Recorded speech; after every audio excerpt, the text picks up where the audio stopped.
Pending home sales fell in May, but not because of lack of demand. A shortage of available homes for sale caused sales to fall 0.8% from April. That's the third straight month of declines in a row. That's down 1.7% from the same time a year ago. Sales fell or remained the same in all four regions, but the biggest decline was out west. Jill Schlesinger, CBS News senior business analyst. She joins me now. Okay, Jill, May is considered peak home buying season. Why do you think we're seeing this right now? There aren't enough homes for sale. This is the craziest situation because take a big picture look at where we are. The economy's doing okay. I know, not growing great guns. The labor market looks much better. We've seen lots of people get jobs. We see some wage increases. Mortgage rates still really low. You would think it's going to be great. Yeah. We don't have enough homes for sale. And what we are seeing is that they just can't keep up with all of the demand. This is especially tough for the first-time home buyers because they would love to get into a nice, new, affordable home. Some of them really looking forward to this, but they can't find it. And then you get disgruntled and you say, forget it, I'll just keep renting. That's a problem, though. You know, think about it. Rents are rising, and they're rising pretty quickly. So that's not the best outcome, but that's where we are right now. It's not a good feeling when you want to buy a home and you know you can't.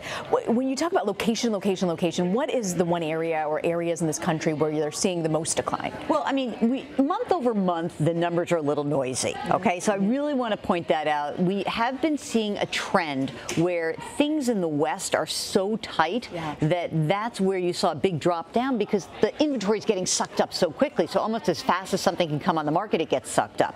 So the things that have been rising really quickly, the buoyant markets, are now feeling a pullback.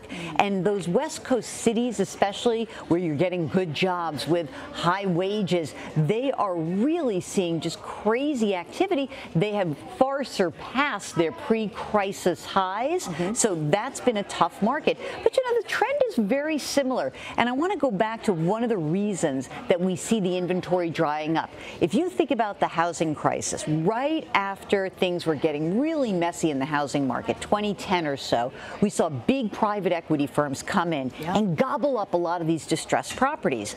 Normally what would happen is they'd say, hey, look, prices are up, and now they'd flip them, they'd get out. That's not what has happened. They've retained those properties, and they are actually keeping them and renting them. Now, amazingly, the rents are actually going up very quickly in some of the most distressed markets, like Detroit, some of those inner city markets that got hammered because there's no inventory, and now these big institutional guys own the properties, and they're jacking the rents. So it's a really critical situation in many of these markets. So are there any bright spots? Is there anything that people can be sort of optimistic about in this market? I mean, look, we are in a situation, when you think about it, where the landscape's pretty good. We should see more inventory come online, but this lack of inventory, the lack of supply is constraining. So my advice, you know, I'm a certified financial planner, so my advice is, look, you don't want to fall in love with something. I don't want you to stretch to buy something you can't afford in the bad old days, but you do have to be patient. You may need to go farther afield. I mean, that could be something that is a possibility. You say,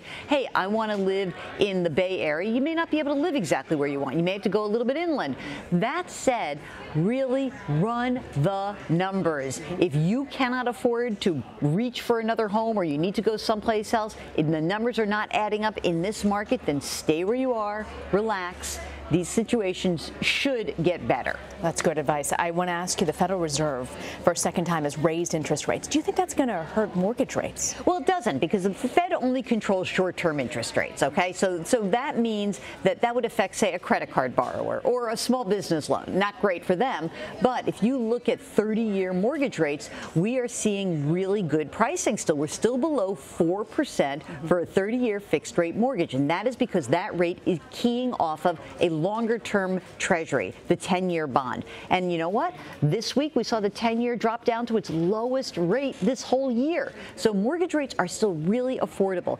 I think the big issue for most of these would-be buyers is I can't find a house, and I'm now starting to feel like I have to be in a bidding war, and maybe I don't want to have a mortgage contingency, and you start reaching to get into a house. Again, be careful. Don't reach. Stick to your guns. If you can't find what you need to find, that you're going to have to rent for a while, but be patient. You know, my mother's a real estate agent. Oh, I did not know that. Okay, so she had a great line 100 years ago. You ready? Tell me. A house is like a man. There's more than one for you in the world. Oh, I like that. I like that. And isn't that the truth, though? I mean, I have fallen in love with so many houses over my time, and it hasn't worked out for some of them, and then it was just meant to be. You'll find one. You'll find the right one. You will find one. So try not to be too disgruntled. That's great advice. Jill Schlesinger, thank you for joining us. Thank you.